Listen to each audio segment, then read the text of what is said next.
Você sabia que Jesus não veio Ele mesmo para mudar a sua vida? Jesus veio para nos dar a oportunidade de mudar a nossa vida. Jesus veio, morreu por nós, pelos nossos pecados, pagou pelos nossos pecados, para que a gente possa ter a oportunidade de nos reconciliarmos com Deus. Foi essa a missão de Jesus.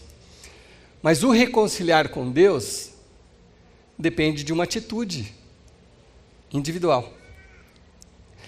Deus não pode, Ele tem todo o poder do universo, mas Ele não faz, e isso foi o combinado desde o princípio, Ele não obriga você a amá-lo.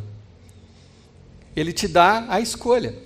Então, amar a Deus é algo que você escolhe fazer. Seguir a Jesus, aceitar Jesus como aquele que veio dos céus para, por intermédio dele, nós sermos perdoados, é uma decisão pessoal, individual. Ninguém pode fazer isso por você, nem Deus, porque Deus não foi assim que Ele combinou com a humanidade. Ele falou, olha, vocês vão ter a escolha, o livre-arbítrio. Então, a gente pode o tempo todo escolher entre o bem e o mal, o tempo todo. Entre seguir a Jesus e não seguir a Jesus, confiar em Deus e não confiar em Deus. É sempre uma escolha pessoal. Então, quando a gente fala nessa igreja que o nosso desejo é crescer no relacionamento com Jesus Cristo, quando a gente fala isso todos os domingos, o que a gente quer dizer com isso? A gente quer sugerir e dar a opção de você se aproximar de Cristo, o conhecendo, porque nós cremos que Cristo, como Ele mesmo disse, é a única verdade eterna. Você sabe, você já confiou em tanta coisa, você já acreditou em tantas pessoas, e muitas vezes você já se deu mal, até a história, até a ciência fica mudando aqui e ali, descobre-se uma coisa, já muda completamente a direção. Jesus é a única verdade eterna. Nós cremos nisso, claro que isso depende de você crer nisso também, e é uma escolha sua. Mas na medida que você conhece e se aproxima de Jesus, essa verdade vai te revelando coisas sobre Deus, sobre você mesmo e sobre o próximo. Por que sobre nós mesmos? Vocês me conhecem, alguns me conhecem um pouco mais, outros um pouco menos, vocês conhecem parte de mim. Assim como até as pessoas que convivem com vocês conhecem parte. Eu conheço melhor do que vocês os meus defeitos. Vocês conhecem talvez algumas das minhas qualidades e poucos dos meus defeitos. Uns conseguem conviver com os meus defeitos, outros não. Mas eu conheço melhor do que vocês os meus defeitos e as minhas necessidades. Então, quando eu me aproximo de Jesus, eu me conheço. Então, quando a gente fala em verdade, a gente pensa em todos os sentidos, no relacionamento com Deus, com a gente mesmo e com o próximo, com o olhar de Deus, com o olhar de Jesus. Então, assim, quem sabe sobre mim é Deus que me criou. Então, quando eu aprendo a olhar para mim mesmo com o olhar de Cristo, a olhar para os meus defeitos, as minhas qualidades e ver o que eu posso melhorar na minha vida com os olhos de Cristo, assim eu caminho, assim eu vou em frente. Então nós começamos semana passada um desafio para cada um de vocês, para cada um de nós, que é de em 2020 a gente, se fundamentar nessa verdade. Então eu comecei essa série semana passada falando dos princípios mais básicos de todos que Deus nos revelou, para que a gente possa alicerçar a nossa fé, a nossa confiança, que a gente possa pensar e antever as nossas atitudes baseadas nessa verdade. Descobrir coisas sobre os outros, sobre Deus e sobre nós mesmos através dessa verdade. Então a gente está começando do princípio. Então semana passada eu falei sobre intimidade com Deus. É o básico do básico, é você se aproximar da verdade para conhecer a Deus. E eu disse semana passada, e li um versículo muito conhecido aqui de Apocalipse, que Jesus chega através de João, né? João escreveu isso. É como se Jesus estivesse falando para uma certa igreja, e isso ele está falando para a gente, para mim. Ele falou assim, olha, eu estou vendo alguns comportamentos de vocês, estou vendo que vocês até são religiosos, estou vendo que vocês, no momento de oferta, até se levantam, até ajudam. Muito bonito isso, mas está faltando intimidade. Portanto, eu estou aqui do lado de fora ainda. Está acontecendo um monte de coisa, mas eu ainda estou do lado de fora, batendo a porta, esperando o momento que você vai falar, olha, entra, Jesus, eu quero ter intimidade, eu quero te conhecer de verdade, eu quero me conhecer e eu quero conhecer o que o Senhor tem para a minha vida. Então, nós falamos sobre isso, e aí a gente falou, como que a gente desenvolve essa intimidade com Deus? Óbvio, buscando a Deus, aprendendo sobre Deus. Isso aqui que vocês estão fazendo hoje, que nós estamos fazendo hoje, nós estamos aprendendo sobre Deus, e não é só com o que está sendo falado aqui agora, mas a hora que você está louvando, a hora que você cumprimenta uma pessoa ali à entrada, quando você está servindo, você está aprendendo sobre Deus. Isso é uma grande maneira de você conhecer a Deus. Servindo ao próximo, ajudando os outros, ofertando, convivendo em comunidade, tudo isso é uma forma de você se aproximar de Deus. Então, o fundamental, o primeiro princípio mais importante do recomeço das nossas vidas em 2020, é a gente ter intimidade com Deus, buscar essa intimidade com Deus, ouvir a palavra, ler a palavra. Tem pessoas, eu falei semana passada aqui, tem pessoas que já experimentaram a alegria e a bênção de se fazer um devocional toda manhã antes de sair de casa, você lê um trecho da sua Bíblia, fazer uma oração ali sozinho. Muita gente aqui está experimentando isso, como isso faz diferença no dia a dia. Isso é buscar intimidade com Deus, conhecer a Deus. Quando você conhece a Deus, mesmo que você esteja vindo de uma história toda quebrada, toda difícil, quando você conhece a Deus, quando você busca a Deus, Deus se aproxima de você. Isso foi Ele mesmo que prometeu e isso acontece. Numa época, 600 anos antes de Cristo, na época de Isaías profetizando e dizendo, olha, pessoal, vocês estão muito longe de Deus, vocês se afastaram de Deus, mas se vocês voltarem o coração de vocês para Deus, Deus vai recebê-los e vai voltar a falar com vocês. Em Isaías 30, versículo 21, diz assim, quer você volte para a direita, quer para a direita, para a esquerda, uma voz atrás de você lhe dirá, este é o caminho, siga-o. Ele está falando para o povo, olha, se você buscar a Deus, Deus vai voltar a falar com você. Se você tiver intimidade com Deus, você vai sentir uma voz, que não é uma voz audível, você não vai ouvir Deus falando, comigo pelo menos, ele nunca falou em voz audível, mas são sinais tão claros, até às vezes através de pessoas, e às vezes uma voz dentro do meu coração, muitas vezes, eu confesso para você, ficou claro se eu tinha que ir para a direita ou para a esquerda, numa decisão importante da minha vida. E Deus está esperando você abrir a porta do seu coração para ter intimidade com Ele, para Ele voltar a falar com você. Em 2020, para você ter um ano maravilhoso. Você crê que se Deus falar com você e te indicar o caminho, o seu ano vai ser melhor? Sim ou não? Sim. Para voltar a ouvir a voz de Deus, é tendo essa intimidade com Deus. O segundo passo, a segunda coisa que nós vamos falar hoje, que é um outro relacionamento fundamental para quem está querendo reconstruir os fundamentos da fé, para quem quer fazer diferente, quer uma vida diferente em 2020, quer uma vida melhor. E quando eu falo isso, gente, essa é a igreja que quando você ouve essa frase, eu não estou falando de você ficar rico, de não sei o quê. Não, pode ser isso também, mas não é disso que nós estamos falando. Uma vida melhor não depende exclusivamente do dinheiro. Eu acho que todos nós já aprendemos isso. É uma vida em paz. Sabe, você ter paz dentro da sua casa, você ter paz no seu trabalho, na sua comunidade, por onde você anda, é isso que a gente está buscando. Então, a segunda coisa que a gente deve fazer, segundo a gente aprende na Bíblia, nesse desejo de criar os fundamentos da nossa fé, é a comunhão. Então eu quero ler com vocês 2 textos, não muito longos, mas muito esclarecedores em relação a isso. O primeiro está em Hebreus, lá no finalzinho da sua Bíblia, se você trouxe a sua Bíblia. Hebreus capítulo 10. O autor de Hebreus, ele fala com muita clareza sobre isso, sobre esse assunto, e a gente vai aprender com o que ele diz aqui. Hebreus 10, versículo 23, diz assim: apeguemo-nos com firmeza à esperança que professamos.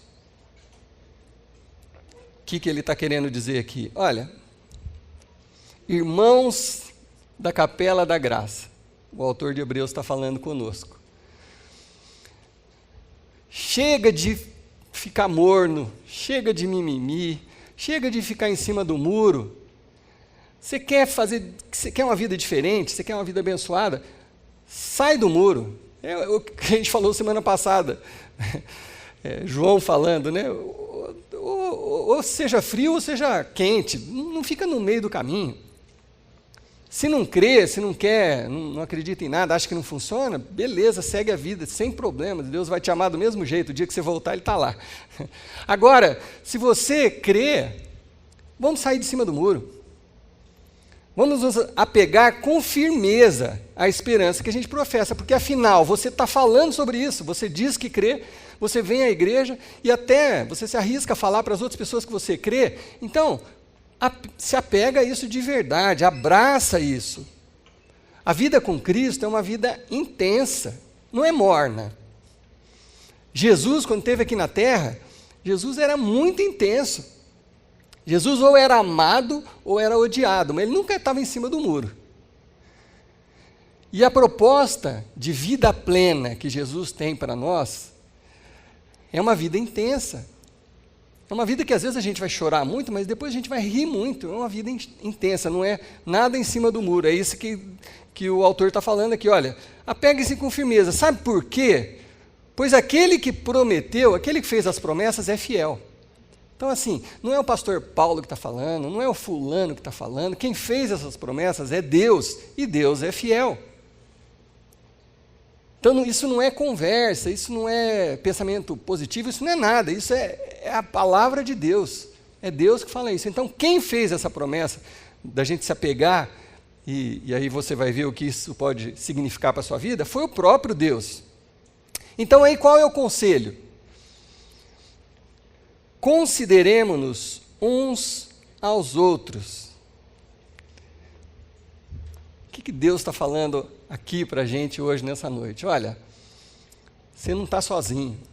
Foi interessante a forma que a Marília falou aqui nas ofertas. A gente não tinha combinado, mas ela praticamente falou isso que eu estou... Ela falou talvez melhor em 5 minutos, eu vou ter que demorar uns 30 para explicar. Mas é isso. É isso. Uai, consideremos-nos uns aos outros. A gente não está sozinho. A gente não está sozinho. Nós somos uma comunidade. Nós estamos todos buscando. Todos estamos crescendo a cada dia. Todos somos imperfeitos. Todos estamos buscando ser melhores. A gente não almeja a perfeição porque não existe. A gente só quer ser melhor, um pouquinho a cada dia. Então, é importante nesse processo, para você ser melhor, considerar os outros. É isso que a Bíblia ensina. Consideremos uns aos outros, para quê? Para incentivar-nos ao amor e às boas obras. Quer dizer, esse segundo passo fundamental é a comunhão com os irmãos. Nós precisamos dessa comunhão para nos incentivarmos ao amor e as boas obras. Vamos ser sinceros, tá? Como a gente sempre é aqui. Você tem amigos, eu tenho amigos fora da sua comunidade. Você tem amigos que não professam a mesma fé que você. Quantas vezes na semana você se reúne com os seus amigos para ser incentivado ao amor e às boas obras? Vamos ser muito sinceros. Não responda, não quero que ninguém levante a mão. Normalmente, quando a gente se encontra com os amigos, a gente quer um pouco de diversão e isso é ótimo. Mas se você não se encontra com ninguém para ser incentivado ao amor e às boas obras, isso vai esfriando dentro de você. Você acaba esquecendo. Tudo que você vai parando de fazer, não dá certo. Se você começou 2020, você já se matriculou numa academia, né? Já foi na primeira semana, na segunda você faltou um dia, mas foi também. Se você não perseverar, se você não insistir, daqui a pouco você não vai mais, né? Aí vai ficar pagando ainda alguns meses, porque você fez um plano, né, de 6 meses. Enfim, você tem que perseverar. Da mesma forma, é a comunidade, a comunhão. Você precisa se reunir com pessoas que te incentivem às coisas, às boas obras e ao amor. Por isso que a gente se reúne. A igreja existe por isso. Senão a gente podia cada um cuidar da sua vida. Eu tenho uma outra profissão também. Eu vou fazer minhas coisas, vocês vão fazer as suas, cada um um lado. De vez em quando a gente lê a Bíblia.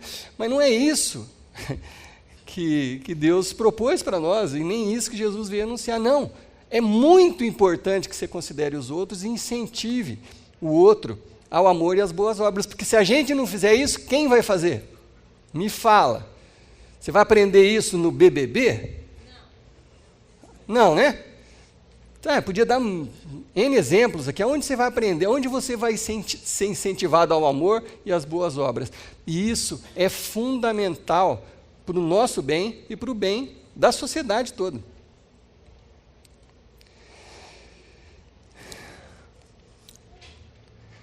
Então, a gente aqui na capela, desde que a gente começou essa igreja, a gente tem incentivado as pessoas a não só virem aos cultos, a gente incentiva as pessoas a estarem em grupos também.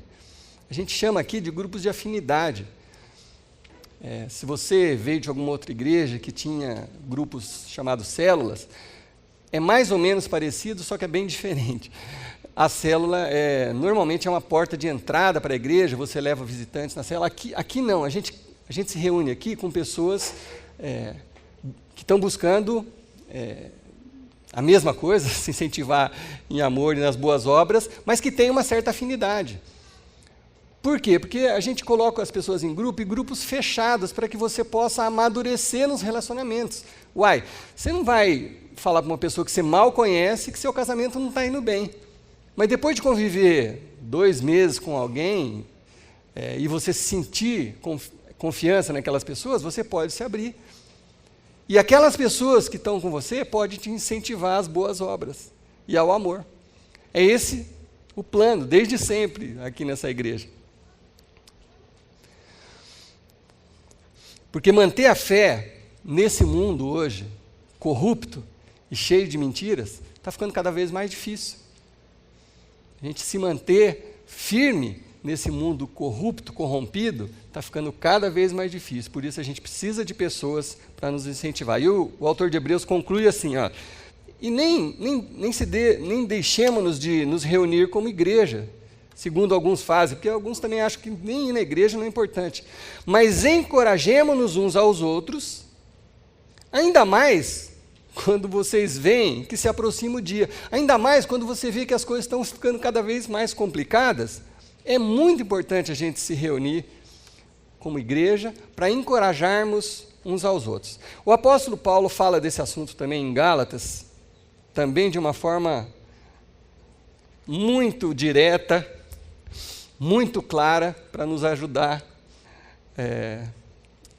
para nos incentivar a nos reunirmos em grupo. Ele fala assim, em Gálatas 6, versículo 2, ele fala assim, mais do que isso, levem os fardos pesados uns dos outros, e assim cumpram a lei de Cristo. Paulo já está propondo ser um pouco mais fundo.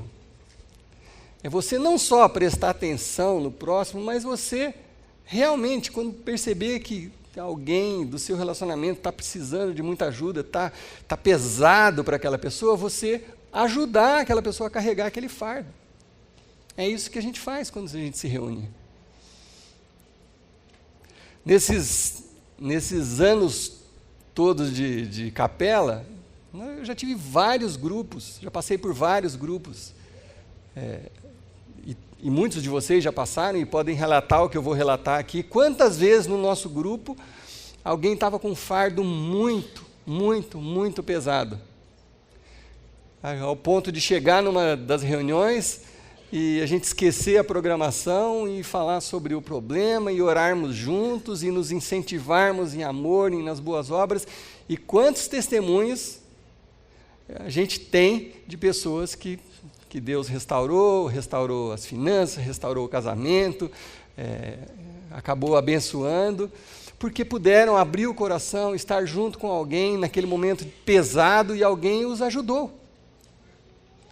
Agora, se você foi ajudado uma vez, a hora que estava muito pesado para você, alguém te deu uma ajuda, o que você deveria fazer quando você se encontrar com alguém, ou tiver com alguém que está precisando de ajuda? O que muita gente faz? Cada um por si agora. Quando eu estou precisando, é bem-vinda a ajuda, né? Mas muita gente, quantas pessoas, já não estou falando mais dos meus grupos, mas quantas pessoas a gente ajuda, depois daqui a pouco a coisa se resolve, a pessoa vira as costas e tchau. Né?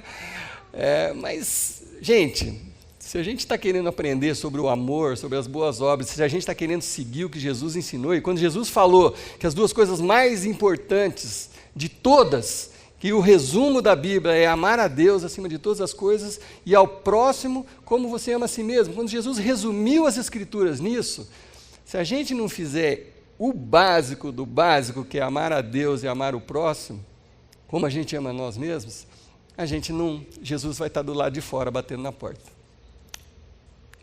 Essa que é a verdade.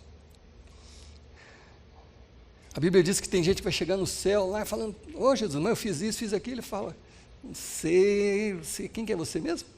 Né? Não, louco, eu pregava lá, nossa, eu anunciava, falava na televisão, escrevia livros. Né?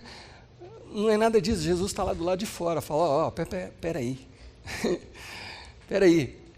O básico é amar a Deus, o básico é amar a si mesmo. Lógico, a gente tem que amar a gente também. E quando você ama a Deus e ama a si mesmo, você é capaz de amar o próximo.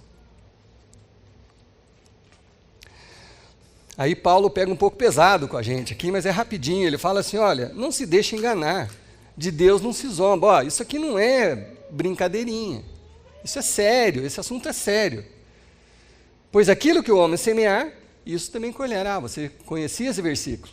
Talvez você não soubesse que era desse contexto aqui. Mas ele está falando, olha, isso aqui não é brincadeira. Porque aquilo que o homem semeia, ele acaba colhendo. E quem prometeu isso? Deus, que é fiel.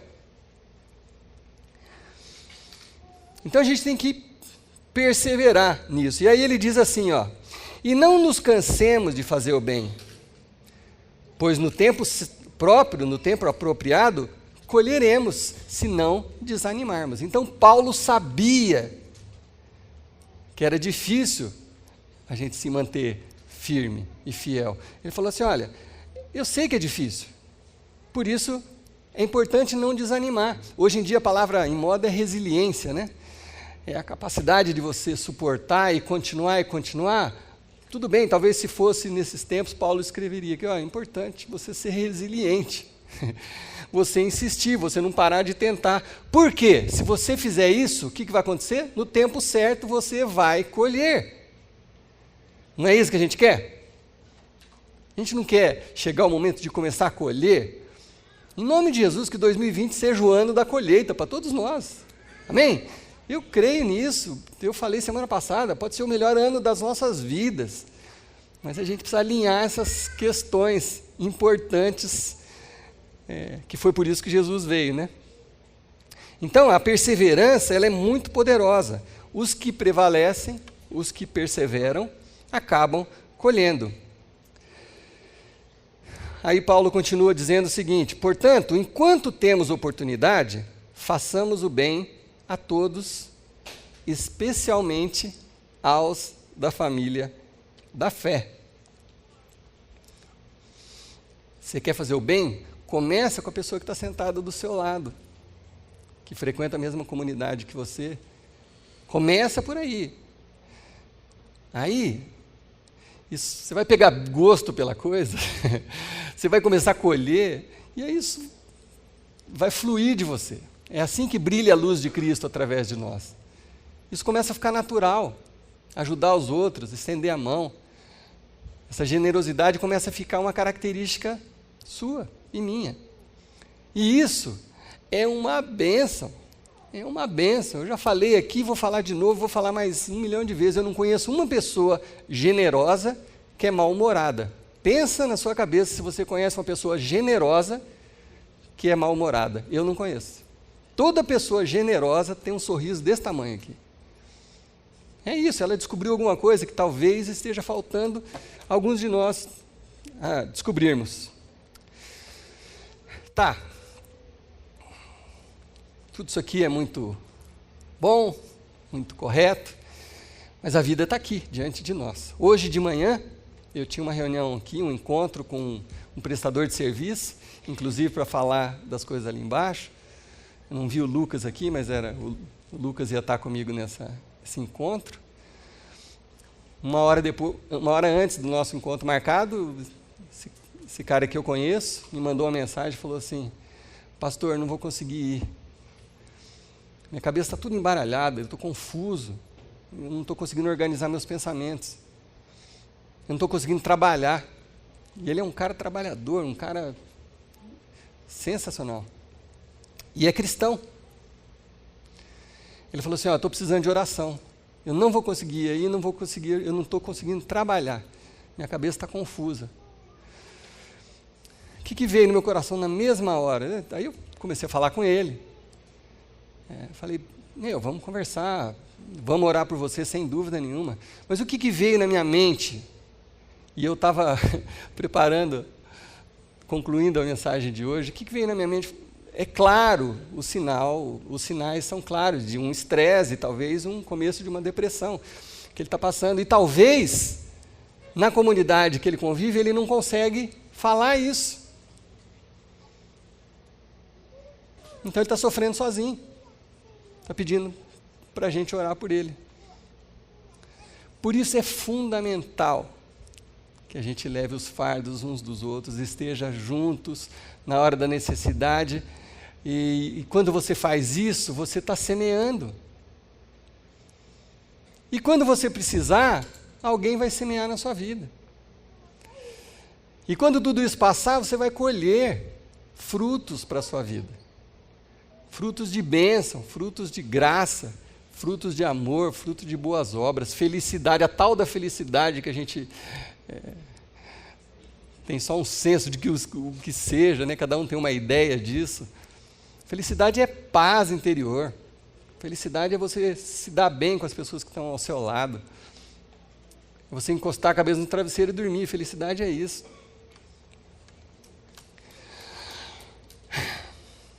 Então, aproximar da verdade nem sempre é confortável. A verdade, às vezes, faz com que a gente tome atitudes, tenha que mudar algumas coisas dentro de nós.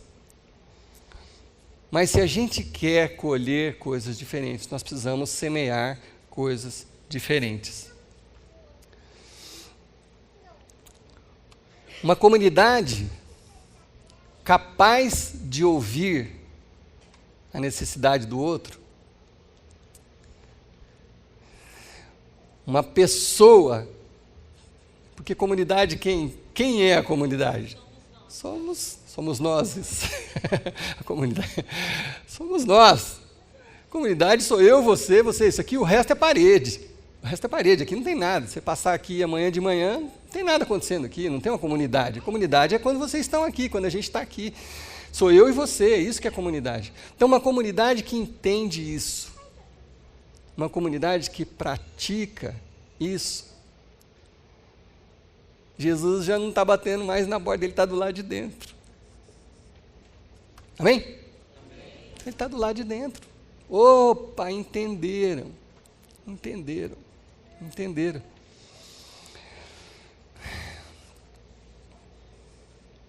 Quando Jesus bate a porta, ele está batendo a porta do meu e do seu coração. Falando, olha, eu quero entrar. E eu quero cear com você. E eu quero te ajudar, e eu quero estar junto.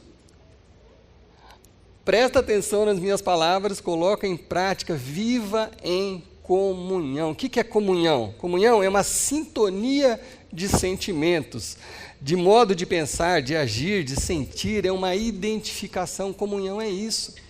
É você sentir o que o outro sente. É isso que é comunhão. Você está num lugar, ou numa reunião, ou numa casa, ou simplesmente tomando um café com alguém e poder sentir o que o outro está sentindo, se compadecer. Quem sabe aquele momento é a sua vez de se doar. Num outro momento, alguém vai fazer isso por você. É esse que é o senso de comunhão que Jesus veio anunciar. Isso não é natural. Vou repetir, isso não é natural. Isso precisa ser aprendido. O natural é cada um cuidar de si. Ou procurar ajuda quando você está precisando. Isso é o natural. Aprender a viver assim demanda essa persistência, essa resiliência. Mas quando você aprende, quando você experimenta, você não larga mais. Você não larga mais.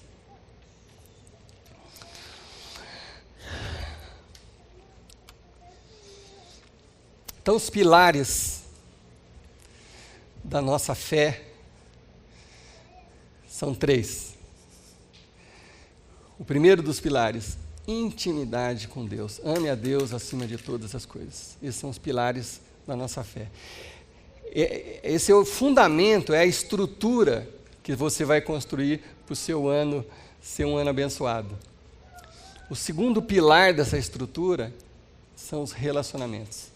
Que esse ano você dê o passo de se abrir para as outras pessoas, para ouvir o próximo, para estender a mão ao próximo, porque foi isso que Deus pediu, não é porque eu estou falando. Foi isso que Jesus veio anunciar. É por isso que a gente vai fazer isso, em nome de Jesus. E quando a gente faz isso, o mundo é contagiado. Aí você acaba influenciando as pessoas do seu lado, aquelas que nem conhecem Jesus. Elas veem em você Jesus. Jesus falou, olha, vocês vão ser reconhecidos como meus discípulos quando amarem o próximo, quando amarem os outros. É assim que eu vou reconhecer que vocês são meus seguidores. Olha só a responsabilidade. Então, ser um seguidor de Jesus não é cumprir... bater cartão na igreja, ou isso, ou aquilo, ou a reunião, ou fazer teologia, ou isso. Ser um seguidor de Jesus significa relacionamento com o próximo, amar o próximo como nós fomos amados. Ter paciência com o outro como Deus teve paciência comigo e me perdoou. Independente do que eu tinha feito, Deus me perdoou. Se Ele estendeu essa graça para mim, eu preciso estender essa graça para o outro. Eu tenho que me compadecer do outro. Eu talvez já tenha vivido aquilo que o fulano está vivendo. Talvez eu já tenha visto aquilo. Eu vou ter paciência, eu vou tentar e eu vou estender a mão. E a pessoa sempre vai ter a oportunidade de tomar uma decisão ou virar as costas. Mas isso é uma decisão pessoal, foi assim que Deus planejou. Então, olha...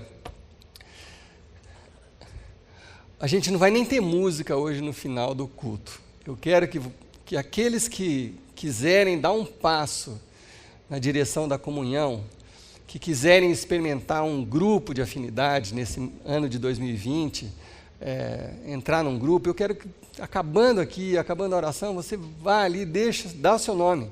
A gente vai tentar te encaixar num horário que funcione para você, num horário que funcione para os outros, com pessoas que você tem afinidade, casais com filhos, casais sem filhos, homens solteiros, mulheres solteiras. A gente vai achar um jeito a gente vai se esforçar para te colocar num grupo para que você possa experimentar isso. E se você quiser servir, se envolver na igreja, dá o seu nome e fala, eu estou aqui há um ano, não estou fazendo nada, só estou recebendo. Olha, hoje... Esse cara que escreveu Hebreus, esse apóstolo Paulo aí, me incomodaram, então eu quero fazer alguma coisa.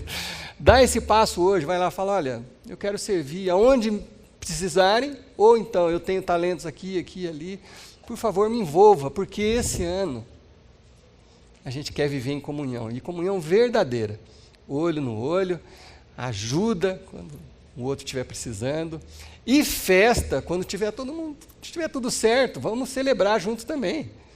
Amém? Vai, eu espero que a gente celebre mais do que a gente fique se compadecendo. Tomara. Tomara. Quem sabe se todos nos tornarmos generosos e amorosos com Deus e com as pessoas, a gente vai celebrar muito mais do que chorar junto. Amém? O apóstolo Paulo disse assim, olha, então não nos cansemos de fazer o bem, porque quando a gente fizer isso, no tempo certo, nós colheremos. É esse o desejo do meu coração para cada um de vocês, que vocês tenham um ano muito abençoado, que colham muitas bênçãos, mas para colher precisa semear. Amém? Jesus, tem horas que a gente está meio frio, e essa palavra faz muito sentido. Parece que Jesus está do lado de fora batendo e só está um eco assim e a porta está fechada. Que hoje seja o dia, Senhor Deus, de alguns corações serem abertos para o Senhor, em nome de Jesus. Que a gente possa se converter, que a gente possa mudar a direção, fazer uma conversão radical nas nossas vidas e passar, a partir de hoje, a amar o Senhor acima de todas as coisas, amar o próximo e amar a nós mesmos, como Jesus disse. Que a gente coloque isso em prática, Deus, para que a gente possa experimentar tudo que o Senhor tem para nós. Todas as bênçãos, as alegrias que o Senhor tem destinadas a nós. E nós sabemos que quem prometeu é fiel. Por isso que nós cremos. Então, Deus, nesses corações que ainda estão fechados, que hoje, Senhor Deus, se eles te derem a oportunidade de abrir a porta, entre, Senhor Deus, e faça morada nos nossos corações nessa noite. Em nome de Jesus. Amém. Uma excelente semana. Passa ali e deixa seu nome ali, em nome de Jesus. Amém?